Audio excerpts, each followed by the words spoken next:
Up for auction, we have a complete train set, 2259W. It comes with a New Haven electric engine, 2350. This is a complete set, post-war.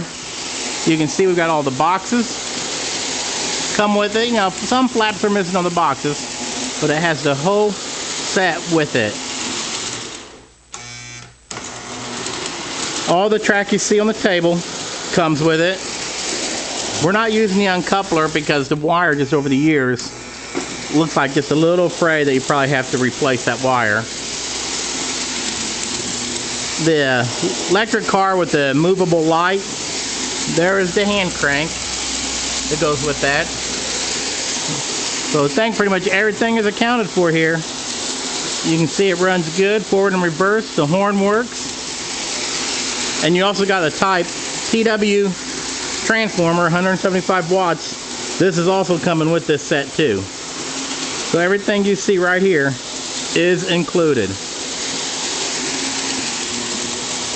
And we'll get better pictures of the engines and boxes on the listing.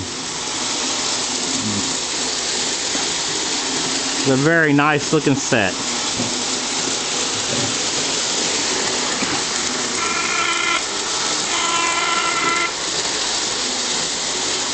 Alright, thanks for watching, and good luck bidding.